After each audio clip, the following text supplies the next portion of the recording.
Welcome to the Milt Talk Legacy Builders podcast, a place where Milts can connect to one another to inspire, motivate, and collaborate to continue to build a strong and well-connected alumni association. I believe that Milton Hershey School rebranding is actually just getting started, and I want to be part of that journey. I think the best way to commemorate Milton and Catherine Hershey is to continue our own legacy that impacts the world as Milton Hershey so impacted us. I believe the level of extraordinary that each and every Milt carries within them is deeply underestimated, and this podcast will help in the journey to show off what Milts are really made of.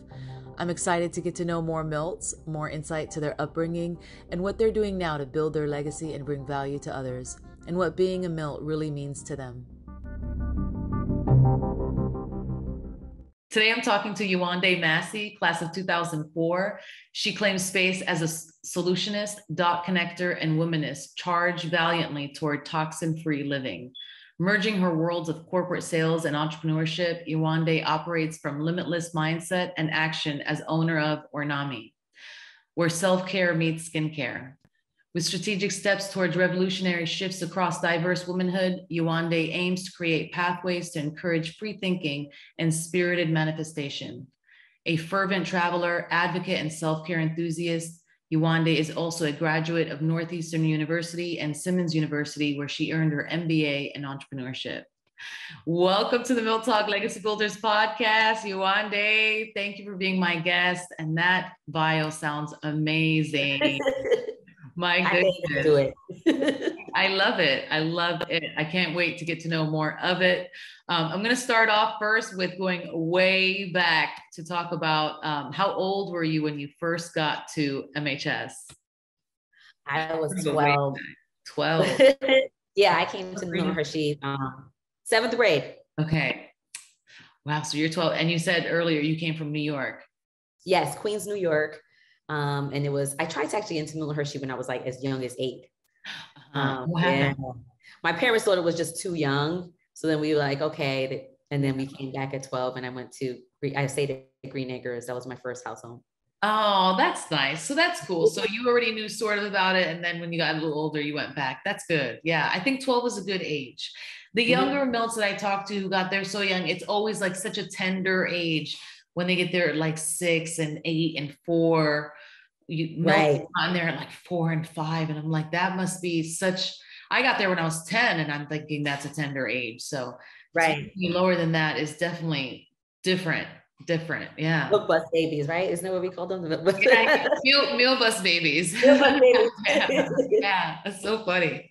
So when you came, was it with your mom and dad, or were your mom and dad together at that time? Who brought you? My mom bought me. Okay. My mom and my dad were divorced, and my mom, she drove us. It was about a 4-hour drive. Was so excited. Looked through all the catalogs, and you know, you were excited. That's nice. I was. It just seemed like a forever sleepover. Yeah. That's good. That's a positive. That's good that you had a positive like outlook on it coming in, which is great. I think that changes the whole direction of how you experience it. Yeah, that's good. And did you have siblings? Yes, I had 2 younger sisters and an older sister. Okay. My older sister was actually in Nigeria at the time, and my 2 younger sisters, they were just too young. Okay, so they never ended up going. Never ended up going. By the time they were old enough, my mom, they moved to Long Island, which was like a better neighborhood, and they just ended up, they never went. Yeah. So is that your background? Is that your ethnicity? Are you Nigerian? Oh yeah. Okay. Were you born in Nigeria or born in the States? No, I was born here. I was born in Nashville. Okay. Wow. You were born in Nashville. So what brought your mom to Nashville? Yeah. After, that was where my dad, like, you know, they do the visa lotteries, and he won the visa lottery and I guess located to Nashville. Then he bought my mom. And then when they split up, she drove to Brooklyn, and that's where we started. Wow. Yeah. So that's funny because you said earlier how you won the thing to the Crate and Barrel. So the luck must run in the family. Oh yeah. Yep. That's crazy. Have you guys always been lucky like that? Like, have you ever won other things? I feel like I remember, I think so. I won like a trip to California, actually. I feel like I've never won anything in my life. Like every raffle, I'm like, why can't I ever get just one? I was on a game show once, actually, and I did one in the game show, which is great. Okay, that's a big thing, though. That's a big thing. That is, because we did get a nice little package. That was the only thing ever that I won, though. But I worked hard for that game show. Me and Chris dressed in like wine and cheese, and we're acting so stupid in the audience. When I read all that for was it what's the name of that? What's the name of that show in California? I'm trying to remember it, but it's one where you dress in the thing. Yes. Yeah, this is the show we were on. Let's Make a Deal. Let's Make a Deal. Yeah. And the one that we were on was with the white dude, I don't know his name, and the black dude who did Brady. But anyway, yes. So they were the two hosts when we were on the show. It was really funny, but when we look back on it, we were like, oh, that's so cheesy. But we got mountain bikes out of it, which was great. Yeah. So that was fun. Yeah. So in Milton Hershey, did you do sports? I played field hockey, yes. And I did cheerleading. I did track. I wasn't very good. But I really enjoyed field hockey. Okay. Wow. Field hockey's hard. Yeah. It's a tough sport for girls. Yeah. I did it. I tried it. I tried every sport, honestly. And I never finished a sport through, really. I think maybe one or two I might have finished through, but field hockey was like, this is too hard. I don't want to do this. Yeah. I just quit on that one because that one's rough.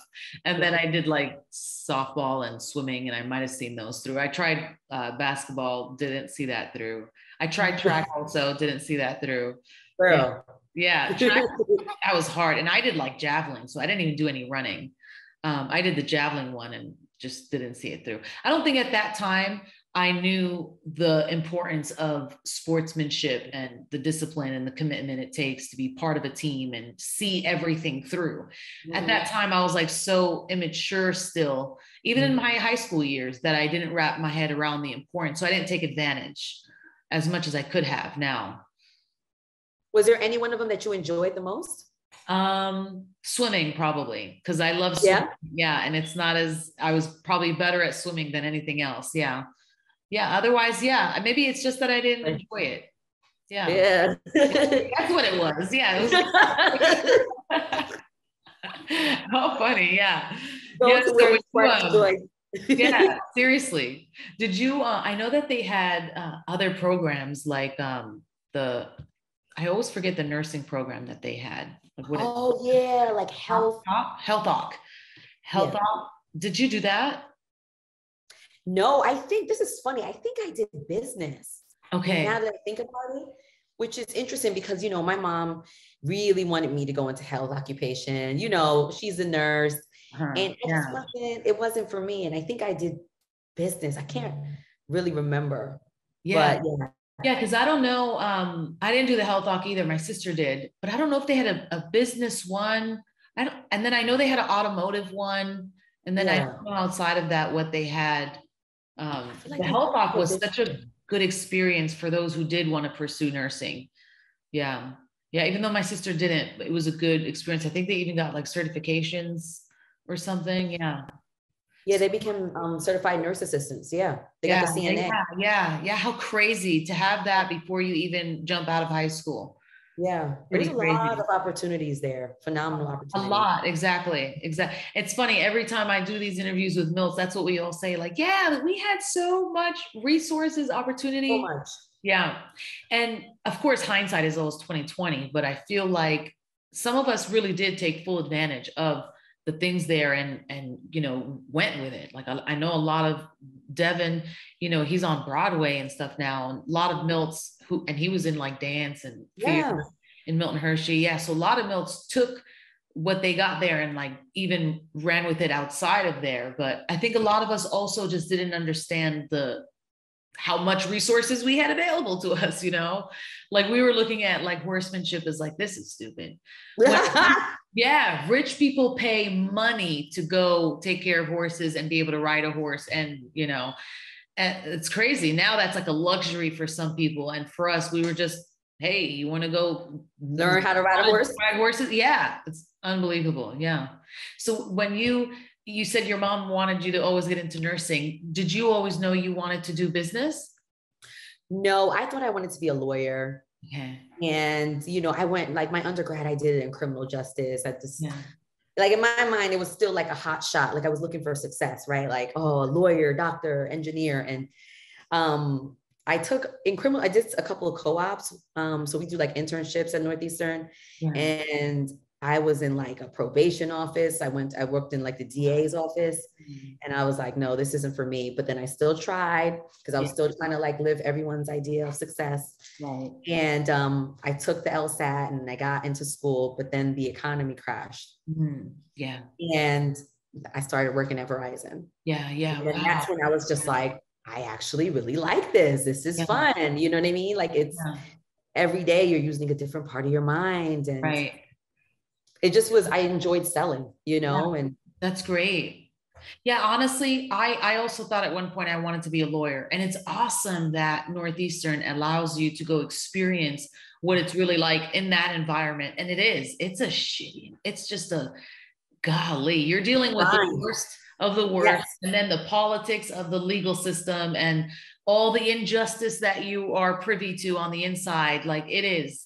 My brother used to always tell me, like, I know, you'd be a good lawyer and, lawyer this, lawyer that, but think about all the things you're going to have to deal with. Cause I'm a really like moral person. I don't want to be the person who puts someone away. Cause I'm also kind of against jails and things like that. I would hate to be a prosecutor putting someone in a place like that. Right. And on the defense side, the politics of knowing someone might be guilty for something like rape and then defending someone. I know you could choose your cases, but sometimes when you're first jumping in, you can't choose your cases, but the whole politics mostly of it and the injustice behind the politics for me was like, this is not for someone who's not doing it for the money or something. Yeah. Exactly. It's just heavy. Yeah. And I'm like, I can go.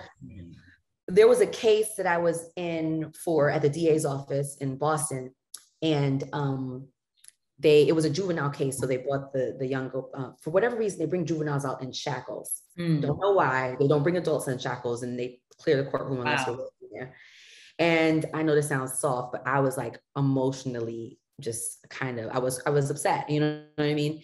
And the prosecutor turned to me, she goes, girl, don't worry, you're going to get used to it. And I was like, I do not want to get used to it. And that was like, do you know what I mean? Yes. That was the moment I was like, I don't want to see this every day and take this home. Exactly.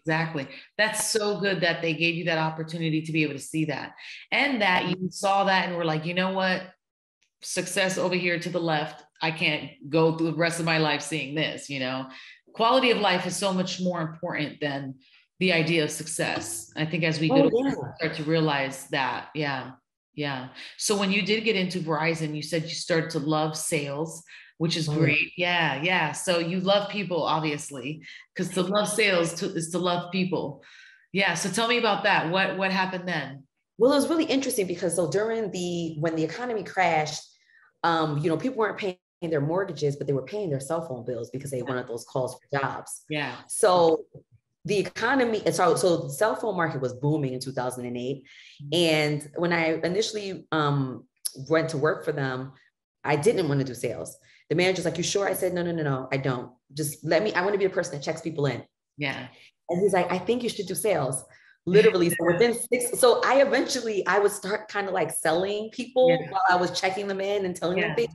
And I saw all the money that everyone else was making. And within 6 months, I was like, can I go to sales? He's like, I told you. That's awesome. And that's how it happened. And then I started I realized I could make more money selling to a business account because it's one person that has like maybe 10 people as opposed to working with like one person who was getting one phone. Do you know what I mean? For their family. So that's kind of like how it happened. Yeah. And that's so smart to get into Verizon and then go up into the business account, less stress, bigger accounts. Exactly. Wow. So from there, how long were you with Verizon? Wow. I was with Verizon for, I want to say 8 years. Wow. Okay. I did. And were you at a location, like for the business part of it, were you at a location or was that over the phone? So it was two things. I initially So they had us at the location where it was just like, we work with people coming in, and sometimes business owners would come in. And then eventually my district manager moved into the business, which is the ones that we go to businesses knocking door to door. And he's like, I want you to come with me. Okay. And then that's when I started doing business accounts. Then I started working government accounts. Yeah. And then I moved into enterprise. That is awesome. It's great when you have a manager or someone that's overseeing your skills who can then be like, oh, I see something in this person. She's better here, or she would see more benefit here. It's nice when you have someone like that, because a lot of times managers just don't care. They're not looking for qualities in people. They're just doing the bare minimum. Yep. Yeah. Yep. So it's great to have someone who's also constantly looking to see where you're going to fit best. Yeah. Yeah. You need sponsors. You need people that are, and that they can catch you if you fall, right? If you make a mistake, they have your back, because sometimes you will make a mistake, but they'll like cultivate that. Definitely a huge part of my growth was, his name was Larry, very much a huge part. Yeah. Wow. And is he still with Verizon? Do you know? He retired. Yeah. Oh, wow. Yeah. That's nice. That's good. So after, when you enterprise, what do you mean when you say enterprise in the phone industry? So working with like the Fortune 500 accounts. So like an example, like these weren't my accounts. I dealt with more tech, but say like Nike, Pepsi. I worked with Gartner. So essentially just trying to get them wireless solutions to their field salespeople. Yeah. Awesome. So their cell phone plans, their wireless forms. Yeah. So you were really solution oriented, trying to just pick at what the problem was and how we could, what we could sell to them to help them meet that. And then they can see a return on investment. That's great. And cell phone, like, it's such a stressful thing because people want so much convenience. Like they just want it instant. I want everything, So like you're dealing with like these customers who want it all, and you got to figure out, okay, you want it all, but let's try to fit this into one, your budget, one, your phones, one, the plan, one, what we offer. It is. It's like puzzle pieces upon puzzle pieces, and dealing with, people get, from the richest people, I think, to the less, fortunate people are very picky about their phone, like their service. Like that is the one thing they want, 100% convenient. I've seen luxury. Craziest things working when I was working in the store, because again, you're from every end of the spectrum, and it's wild what you see. Stories for days, but we meet celebrities, we meet like people that you didn't think, and it was wild. Everybody needs a phone. Everybody wants that quick, easy access with the most up-to-date device and service and all of that. Yeah. So all this time was also in Boston, because you said earlier you lived in Boston 17 years. So after Milton Hershey, we're going to go back a bit. After Milton Hershey, you went off to college. What did you major in? Criminal justice. That's right. You said that. I'm so sorry. Okay. You went off to college, you majored in that, and then you went into Verizon, but this whole time you were in Boston. Oh yeah. The whole time I was in Boston. Okay. So school in Boston, everything in Boston. And then after Verizon, after getting up into the enterprise section, what was next? So while I was working full-time at Verizon, I think a little crazy, I went back to school full-time to get my MBA in entrepreneurship. Okay. That's when I started I initially I was just going to get a general MBA, but that's when some of the seeds of entrepreneurship started being planted. Yeah. You know what I mean? Like, because that's so interesting that you went to school to study entrepreneurship.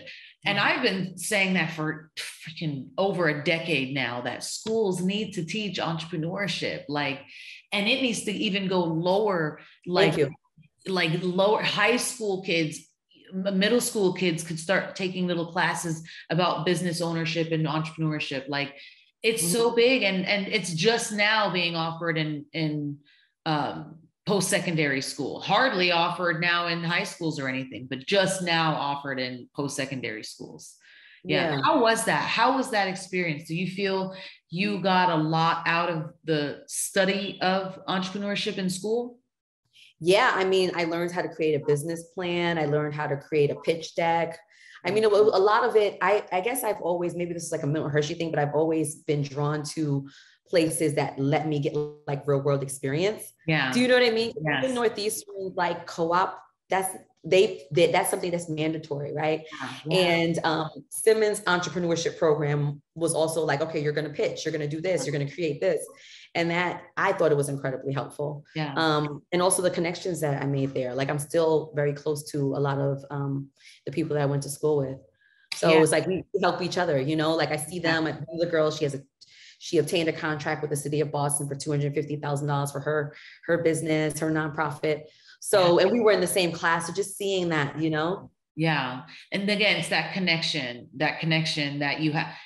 A lot of people stay more in touch with people from post-secondary school than they ever would in high school. I think we're a funny thing because it's Milton Hershey. So there's a bigger connection to Milts than there is our college people, but most people stay connected to their college people more so than their anything before that. Oh, yeah. And it's so important. It's that network, you know, it's just constantly keeping a network around you, you know, that it's so crucial because as the world continues, it's going to be all about who you know and, you know, who can get you into this industry. It's a very difficult thing now to go without any reference. Oh, yeah. You know, credibility is a big deal, even if it comes from someone else. Yeah.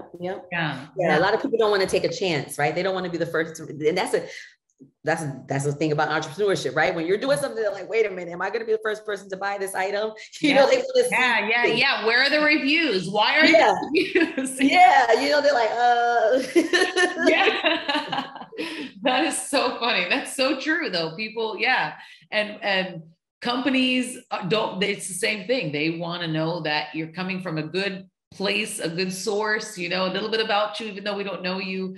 Yeah, it's important. Networking is so crucial. And this is why Milts need to jump on the whole networking vibe with each other. I think it could be, we talked about it a little bit earlier, it could be completely endless.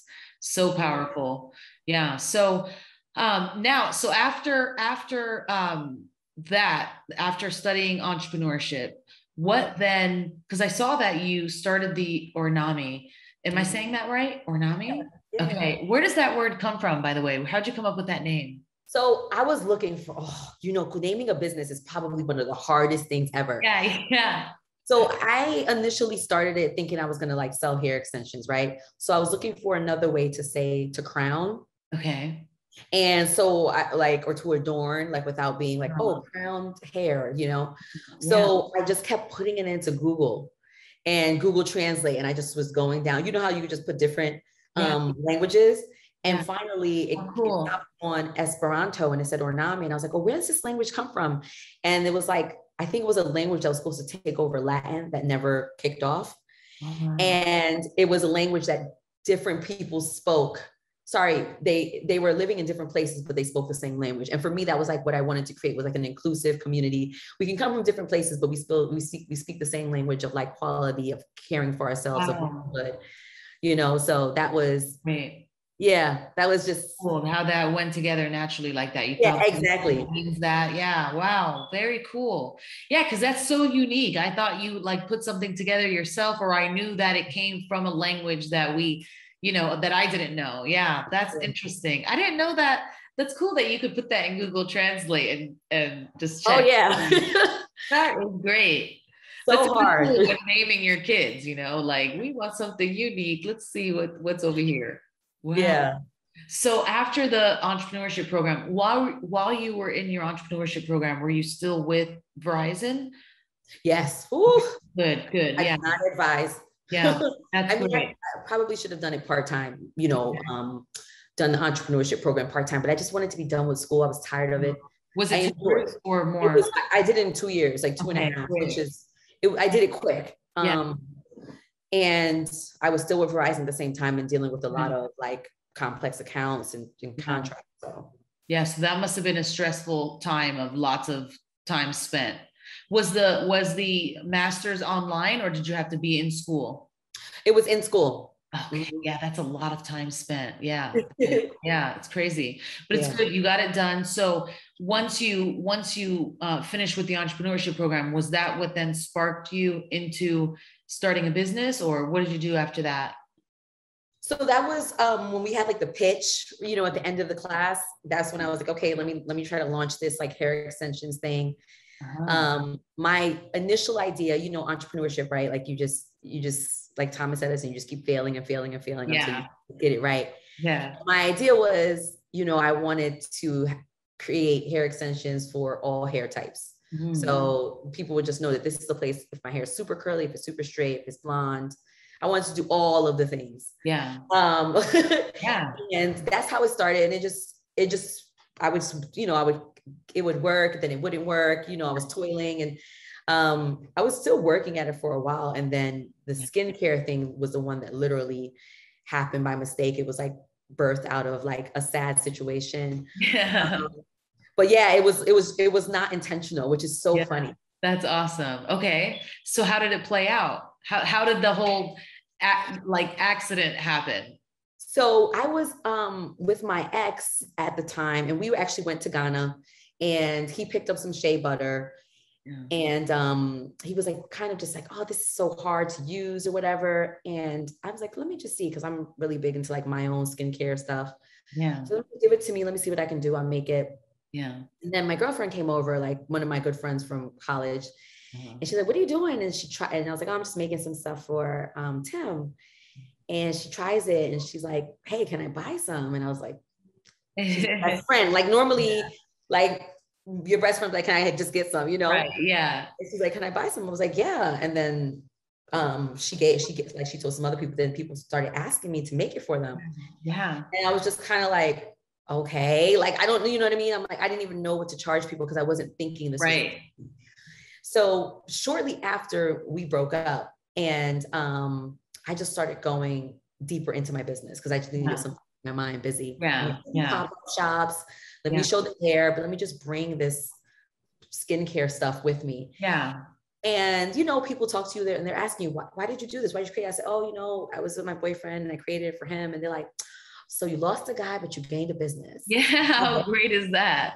So it just really, it just connected with people, right? They're like, you know, how many stories, the Adeles, the Mary J. Blige, like these bodies of work that come from a point of pain. Right. So I was still trying to like sell the hair extensions, but people kept buying. And then they're like, hey, why don't you make a scrub? Like my customers kept saying, and I'm like, okay. And then that would sell.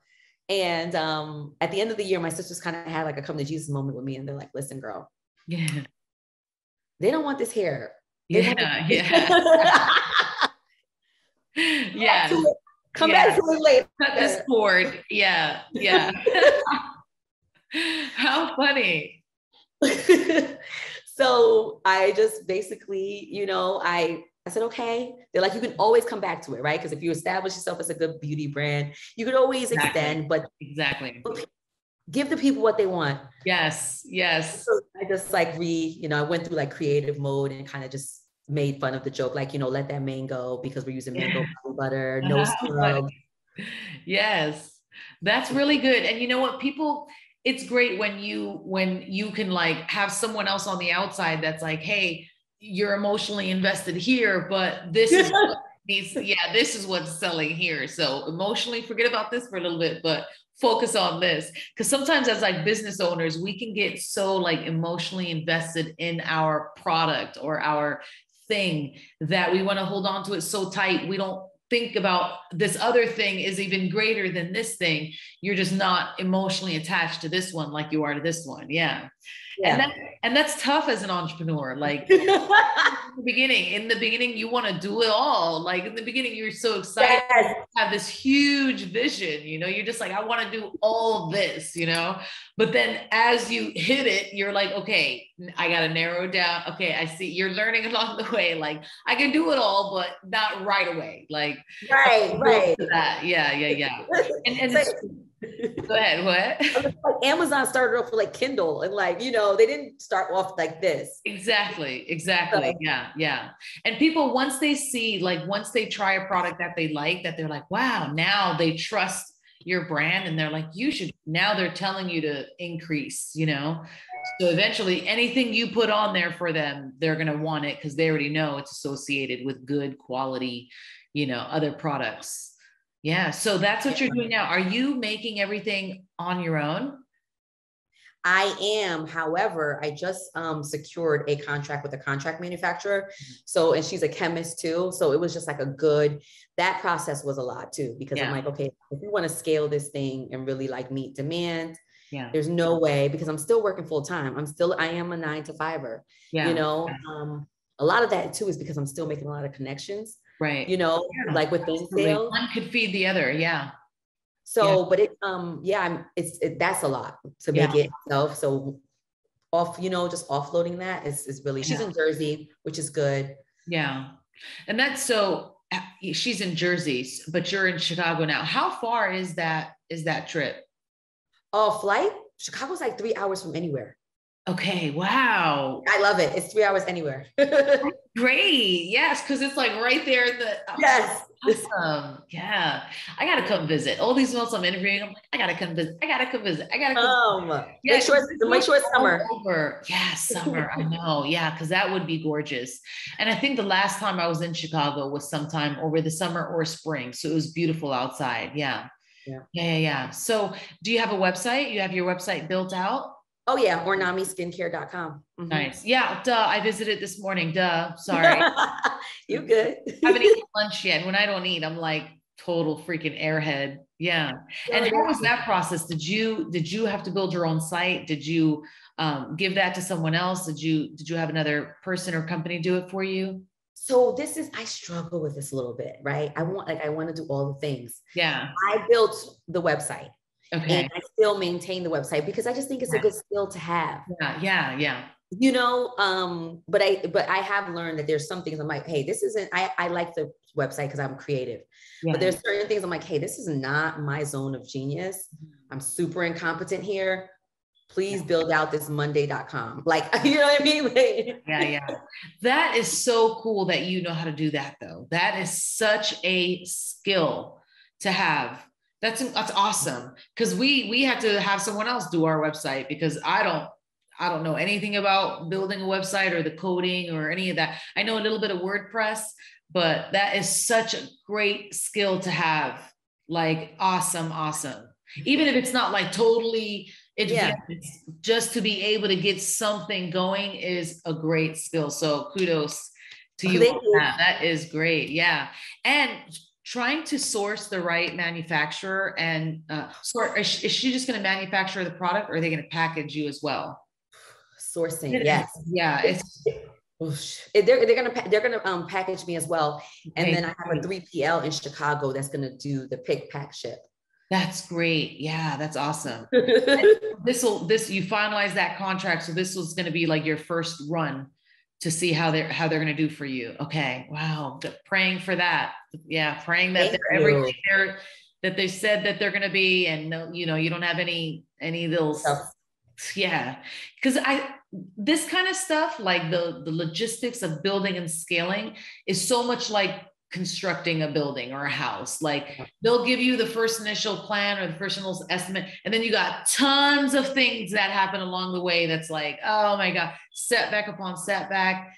But hopefully this run will be smooth and you don't have to resource, and it'll be, you know, you stick with these two people that you have. Yeah, and I have a backup too. I have a backup in Cali. Oh, that's smart. Good for you. You know, just in case. And I've already tested. Manufacturer backup. Good for you. And also a 3PL backup too. Just because. So smart. Yeah. Because I'm like, no, you're not about to mess with my brand. Like, I just can't, you know, and they don't even know about each other, which is fine. I don't want them to. Yeah. Good. Absolutely. Yeah. Because they don't want to know that you have a fallback plan. Or that you don't have the trust in them. Yeah, that's great. Kudos, because that's most people don't have a backup and they don't know they need a backup, and then it happens, and then now they have an inventory problem, and now they have sales and people don't have their product, and it's So the fact that you already did you learn that in your master's program, or do you think you just knew to have a backup, or did someone tell you about that, or? You know what? I'm wondering which came first, the chicken or the egg, right? I think. I always I think business sales in general probably taught me that, because sometimes we would partner with people and they were like, but the operations class, which was probably one of my strong suits, was operations. And you're just kind of putting things together. So you're like, oh, if this comes out, what happens? So that is awesome. Yeah. So how long when did you start Ornami? When did you officially start it? So Ornami skincare launched April 2020. Okay, so very recent.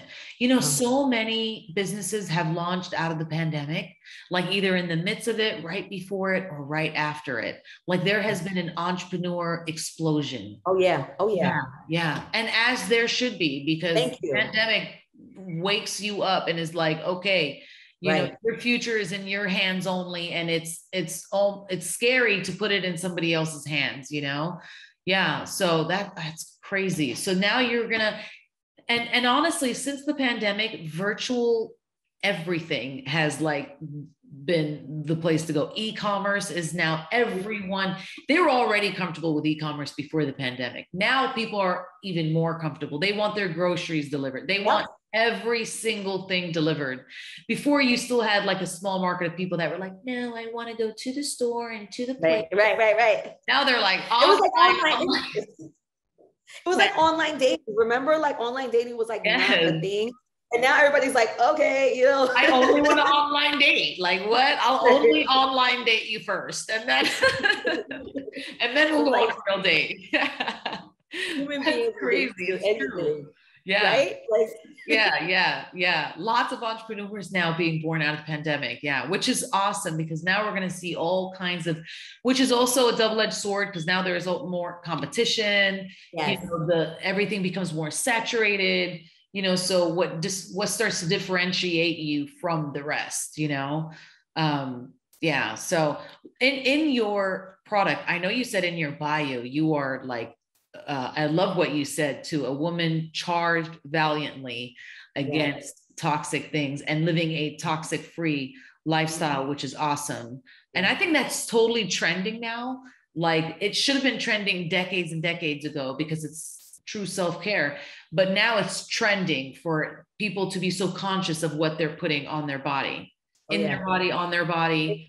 Yeah. Listening to the you know, the way you speak to yourself. Yes. You know, you just like, there's a book, you know, the words you use when you speak to yourself, you know, and it's like, would you talk to your best friend like that? Yeah. You know what I'm saying? Like, because some of our inner voices are nasty. Yeah, of self-talk. I have a book too that's called What to Say When You Talk to Yourself. Yeah. Brad Helmstetter. And it is, when I read it, I'm like, oh my God, yeah, I do. I say all of those things. Yeah. And still I catch myself still like, stop. Yep. Don't self-talk. Yeah. And even when my daughter does it, like sometimes she'll do it like, it's impossible, or I can't do it. And I'm always like, baby, watch what you say to yourself, because you know, you don't want you don't want to believe what you're saying. Like tell yourself you can do it, you know, because it starts early. It starts so early. It's so hard to relearn what we've already learned about ourselves. Now we have to unlearn it and then give ourselves something new to learn about ourselves. So, but there's that in the beginning, and there's comfort in that discomfort. Yeah, because it's what you know. Even though you're not comfortable with it, it's what you know. Yeah, it's like this is it's terrible. I know it's terrible, but it's once we're lucky to have gotten the insight. I call it insight to checking ourselves. You know, like what is my mindset? Am I breaking cycles? Like, am I still living in the same mindset or the same cycles that I was brought up with that don't serve me? You know, we at least have that insight now. People checked us. We read it in a book, you know, we got educate, whatever. Most people go their whole lives and never get that insight, never get checked, never get questioned for their mindset. So they will forever live in that same cycle and continue that cycle. That's why self-development books, like the whole trend of self-development also is so important now, because had I seen any of this stuff growing up, like I would have been like, wow, I could change the way I actually think, you know, and now I'm in my 30s and I'm just now I've learned the information in my late 20s, early 30s, and now I'm just learning to unlearn and relearn with all the tips that I've gained along the way, you know? Yeah. But it's important. Yeah. What we consume, very, very important. What we consume mentally, and now what we consume in our bodies, on our face, super right. Yeah. So are yours, when you say toxic free, are you going the vegan route, or is everything just handmade? It's vegan. We don't use any chemicals that are like toxic or anything, or any chemicals, period. They're handmade for now, but you know, once it's you know, our co-manufacturer, then it's gonna be made by like her large machine. Okay. But it's pretty like all vegan. There's no animal products, no honey, nothing like of that nature. Everything is vegan and toxin free and natural.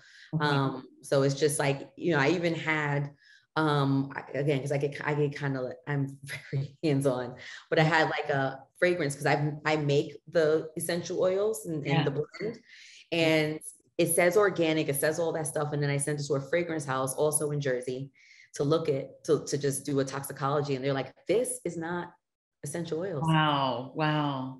Do you know what I mean? So they're like, you know, so we had to rework it and do it with natural. So I get really kind of nuts with, you know, the process, that creativity, because it's serious. I'm telling people something and I want to deliver on what I'm saying. Yes, absolutely. And that's so important that you go deep and you really qualify your product and your sourcing and all of that. The everything that you're using, you qualify it, you double check it.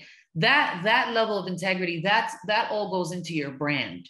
You know, when people start to see that this is quality, I could trust it, you know, that's what people want now. And they're willing to pay a higher price for that trust, you know, because again, this trend has caused people to realize the more important things, convenience, cheap, whatever, or something that I'm willing to pay a higher price for, but I know is super quality and made with complete love and care and what should be on my face.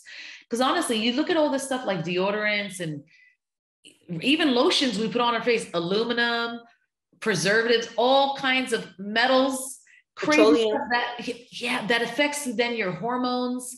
And then people wonder why there's miscarriages now all over the place. Tons of women having left and right miscarriages. Of course, the processed foods, but it's also what we perfumes. All aluminum. Like it's people think it's just the food consumption. You wear deodorant almost every day. You put lotion on your face almost every day. Your body wash probably has all kinds of stuff in it. All of that will affect your hormonal balance and pH and everything else that it affects slowly, you know, that usually we then don't have answers for. You know, when you have rashes and PMS symptoms that are outrageous, a lot of it is exactly what we're putting on ourselves daily. Largest organ, 60% of our body, you know? Absolutely right. I think I just saw that too in a documentary. It said our skin it's our largest organ, and that's the most susceptible because everything seeps through it. That's incredible. So when you were in Milton Hershey, or as a younger did you think you always knew you were going to get into entrepreneurship, or did you said you wanted to be a lawyer, so you think you were thinking the corporate route? Like maybe having my own firm, maybe that was the way I saw my own business. Okay. So, I'm trying to think of like if I ever did those like sales in school, like where, you know what I'm saying? Where you sell the candy bars. But never thought at one point, like I'll probably be a business owner one day. You know, a lot of us didn't, unless we had like someone we knew who was a business owner or did some sort of entrepreneurial something. Otherwise, we weren't taught it in school. Like no one else talked to us about it. Everyone was like, go to school, get a job, go to school, job. You know, there was never any talk of owning a business of any kind. Like I didn't even know the word entrepreneur until like after graduating. Like I didn't know, no one ever, even though my dad was an entrepreneur, my dad wasn't in my life. So he never spoke that into me, you know?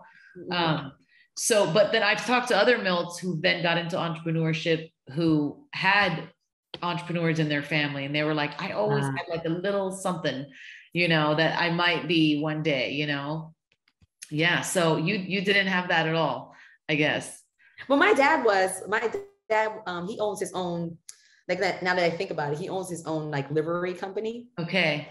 But I didn't grow up around him. You know what I'm saying? So I didn't. Yeah. You know. It's weird because they say it's in your blood, and I kind of believe that sometimes. Right. Right. Now that you say it, like now that your dad was an entrepreneur at some point, I do feel like a lot of it is cultural, and somewhere, you know, in our blood or in our DNA. Yeah, whether we know it or not.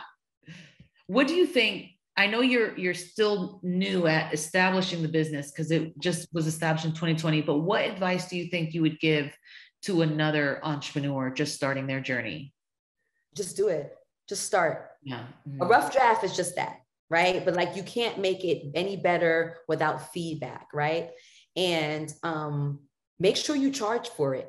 Not because you know, I'm not, you know, charged for like getting all this money, but it's really because it's really validating if the product is something that people value. Yeah. It's like anybody's going to take anything for free. Yeah. But if you charge for it, you're actually going to get real feed. People will value it. So you need that feedback immediately. Yeah, absolutely.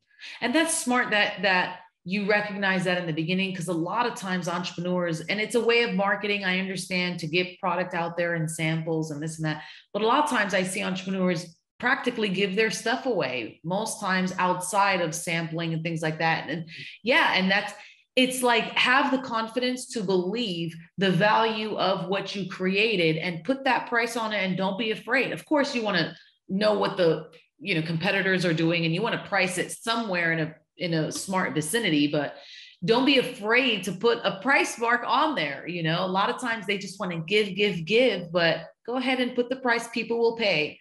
Yeah. Have the confidence that people will see it and they will pay for it. Mm-hmm. And get that feedback. You need that, because that's the only way. It's just, everything is like iterations. Like Disney Plus launched, that was a mess. Yeah. But they just launched it and they figured it out. Do you know what I mean? Like, just that's it. Like, you got to try it out. That's right. It is. It's trial and error. It's seeing how it's going to be perceived by your audience, and then you make tweaks. Yeah. You continue to evolve. Yeah, that's good. That's good. What advice do you think you would give to your younger self? General advice. Oh, mindset. You know, that my mindset is key, and that I'm the most precious thing that I can invest in. And that I need to be so selective and protective of who I let into my space. And the words that are being, you know, spoken, you know, upon me. And that advice is just advice, right? Like it doesn't mean I have to take it, right? But to really, mindset is the key, and just to really believe in anything is possible. Yeah, that's exactly right. I love that advice, because now that we're older and we see the importance of our mindset and what it has done so far in our lives and what we want it to do now moving forward. Like growing up, I've always been a pessimist, you know, afraid of the worst possible scenario constantly, never an optimist of everything's going to be great. Why not think the best? You know, why not be hopeful and visionary in this? So now again, it's that relearning, like, oh, this, I see why I had this negative mindset, because my mom had a negative mindset and that's all that she's spoken to me. So then of course I'm going to have this negative mindset.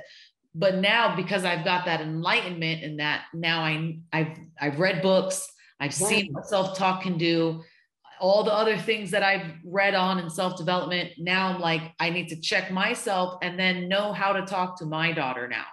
Like, the world is not a bad place. The world is a wonderful, opportunistic, great place with good people, you know, not the opposite end of that, you know, to set her up with my husband's mindset completely different than mine, you know, and he was a person to come in and help me check my mindset to give balance in there. Like, no, not everyone is potentially a bad person. Like there's actually more good than there is bad.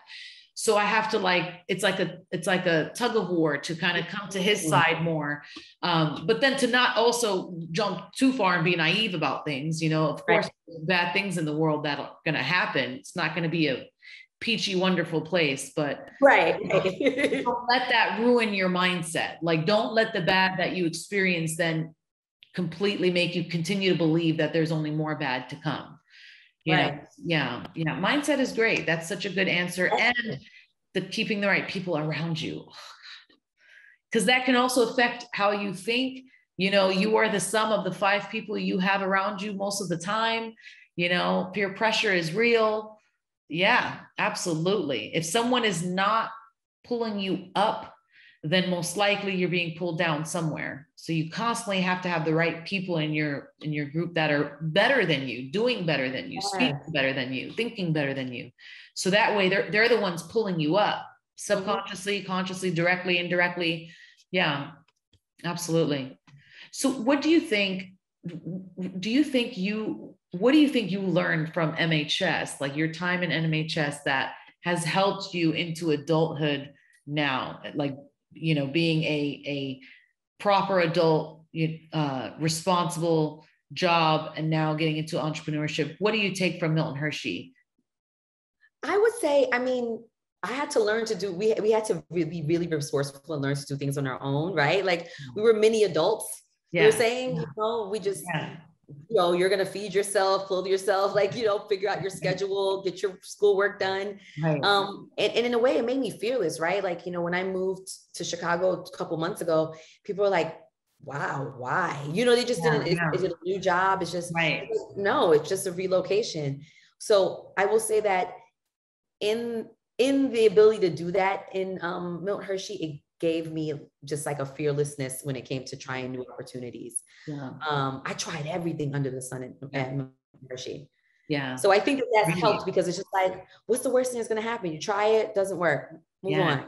Yes, that's such a good mindset too. Yes, because people don't do things out of fear, and then they regret not doing them later. And then to sit in regret is the worst possible thing. They say like cemeteries are full of regret, because like at that time, there is no opportunity to just take the risk and make it happen. And that's why a lot of entrepreneurs became successful, is because they just took a risk. Like imagine had they not done it. Or imagine they did it and then they gave up because it didn't work the first time or the first 5 times, you know, and they were afraid to try again. But yeah, just do it. Don't be scared. Do it. Risk. Yeah. Just put it out as is. Life advice. Yeah, absolutely. Exactly. Put it out as, it'll never be perfect. Right. Yes. Yeah. That's good. So now what do you think the next 5 years are going to look like for you? Wow. Well, speaking of speaking things into existence, right? I definitely, you know, as when it comes to Ornami, I really wanted to be a place where I have like interns working for me. I even had one intern, she worked for me, and now she works for the brand that's behind Fenty. Okay, skin. wow, great. And she's like 100%. It was because of what I learned here. Wow. You know what I mean? Like so I want it to be a like training ground for like, you don't have to have all the skills, but this is where you can learn and build, right? And then I do want to have a foundation. It's funny, I had this vision when I was 16 at Milt Hershey, when I was going through some things, of like a foundation where it's like a house for women. Yeah. Where you can actually, like if people want training, so say they're in a state of, there's just in a challenging state where maybe they don't have housing or whatever, but they can come there, learn some skills for like professional development, spiritual development, and like, you know, just getting back together. And then also for young girls, 12 to like 18 as well, to have like confidence building, et cetera. I want that kind of program house. Like that's actually what I believe the real engine is. Like Ornami, this is the purpose. Do you know what I mean? For this, we need the resources, the money from the actual products to actually fund this and help other people launch. Yes, that's great. You know, I know a lady in California who owns a nonprofit that does exactly that. It creates like events. I'm not sure if she has like homes, but it creates like events, free events for girls of that age range, those age ranges. I think it's like from like 10 to high school, where they come and they learn free all kinds of different things: entrepreneurship, business, cosmetology, real estate, whatever it is. And they it's like a program. They enroll into it, and they're doing it for like 3, 4, 5, 6 months, however long. But I don't think they live there, but they provide them everything. Yeah. And if you want, I can connect you guys on social. So yes, I would love that. See some of the stuff that she does, how she established herself, and she's all nonprofit. She's been doing it, over 20 years now. So it's always good to know people in nonprofit, because nonprofit, as wonderful as it is, you think it would have so much help, it's one of the hardest things to get going. Like, people just, they say they care, but they don't care. Like, they're not, the community isn't willing to put resources towards their nonprofits that the people in the community are trying to create to better the community. Yeah. So nonprofits are tough.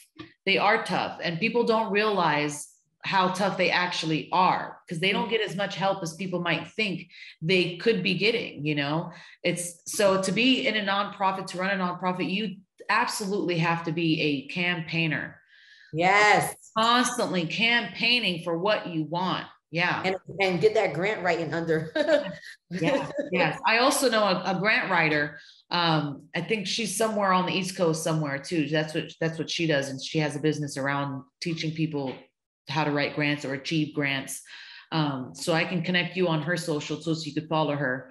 It's always good to start following people of the industry that you're thinking of getting into, just to kind of see the pulse of that industry, Yeah. So I'll connect you two. I'll just share their profiles and you could follow. Yeah. So what do you think? And I know this might be a little bit longer, but what do you think the next 10 to 20 years is going to look like for Yewande? Life? Where do you want to be? What's your vision? Well, I definitely, I think even, I should have added this in the 5 years too, definitely, children, marriage, that whole, I'm very much a family person. But I definitely want to create programs, like even more programs around entrepreneurship and around teaching people how to think, instead of like regurgitating information. And my like whole thought process now is, how can I get younger people or younger women to get to where I am, or not, get faster or further. Sooner. Yeah. Like, how can so I see that, I really do see Ornami having a couple of different brands underneath it. I still plan to be around, but anything can happen. But I really see big things for this brand. I see there's other things that we're exploring as far as innovation. It's so hard for me to keep my mouth closed about it, because it's really a game changer. But if it gets out there, the L'Oreals of the world who have the resources and just, right. I know that information you got to take good care of until you're ready. Yeah. Cause it's awesome. Like, I'm not seeing anybody doing this type of thing, and sustainability is definitely a trend, but I want to, in order to really have lasting change, right, you need to have resources, and a lot of the resources is money. So, planning to give back, planning to, do you know what I'm saying? Like, whether it's high touch or just close, it just, you have to give back. You have to. Exactly. So you will see a lot of that, God willing, in the future from me and Ornami. That's awesome. And you know what? That's something that I've seen across the board with Milts too. Like, every single Milt that I've interviewed so far has had some sort of a cause behind the business that they're starting. It's unbelievable. It's never been a Milt that's had no social cause. I have to interview one that has not then said, oh, and it's because of this cause, or like, this is where we're going with it. Yeah. Like, it's incredible. And that really speaks to like who we are as people. Like, it's so amazing. We came from such hard struggles of life to then experiencing such an incredible situation at Milton Hershey, to then going back into the world, probably unprepared. And, and still here we are, still trying to help other people. Like, it's like, it's crazy. I think whether we're doing phenomenal or we're at rock bottom, we're always just trying to help someone else. It's just a beautiful thing to see across the board. Every single interview, everyone has a social cause behind it. Isn't that awesome? Mm-hmm. Yeah, that's beautiful. So before I let you go, one last question. What does being a Milt mean to you? I would say it just means, it sounds so corny, but being part of like just a family that's not blood. Yeah. You know, Yeah. bleeding brown, bleeding chocolate, right? Just having Yeah. a family that's not blood, that Yeah. even if you don't know them, but it's just like never met them. It's like, I'm a Milt. Yeah. It's like, oh, okay, you family, you know? Right. Right. So I would say, yeah, family that's like real family that's not blood. Right. Community, Yeah. safety. Yeah. Yes. All great descriptions. And I've heard all of them before, because it is across the board. It is a family. And that's all we can like say about it, because that's exactly how it feels. Like, it doesn't matter if you don't even know the Milt, you right away feel that instant connection. And that's why we can just be so incredibly powerful if we continue to build together. You know, networking and referring, and hey, mentoring is such a huge deal. Mentorship, it like, people don't understand the value behind mentorship. So imagine all these older Milts who are going through it and building, and they've been there, done that, and now they're teaching these brand new Milts who are just getting out and mentoring them. Come on. And unreal. The power behind it. Yes. Yeah, I hope that they start a program like that too, that where they start to just match people up. Oh, you're going to go in this industry. We know some alumni in this industry. Let's match you guys up and mentor and help, you know, get your way through the industry, through schools. I mean, somebody should have a directory that's like an intentional, kind of like a LinkedIn for just us that they're managing. Yeah.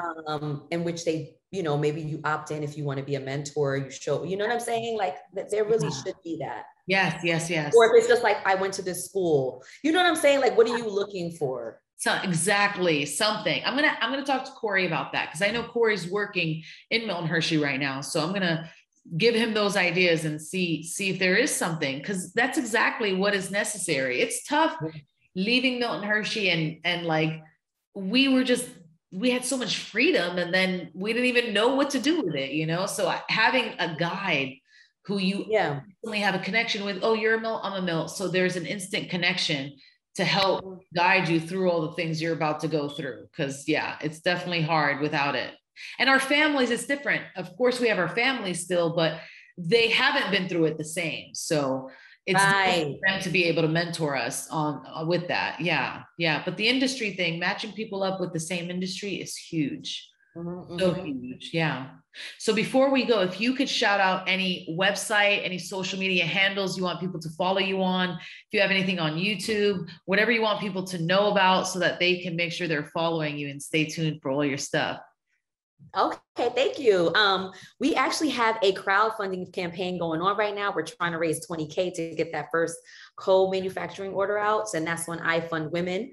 You can actually find the link on our Instagram, Ornami Skincare, ORNAMI SKINCARE.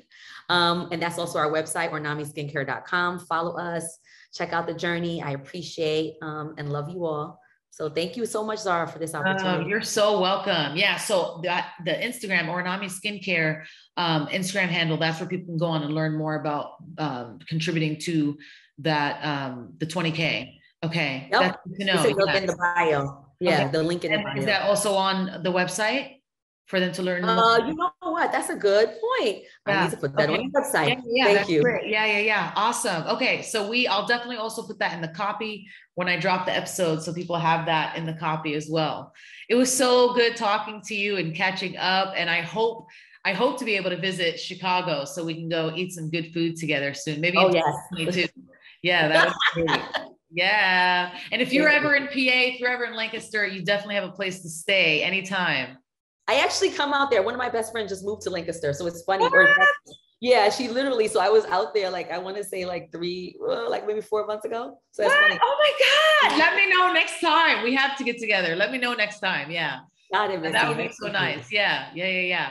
Okay. It was so great talking to you. Stay tuned. Bye.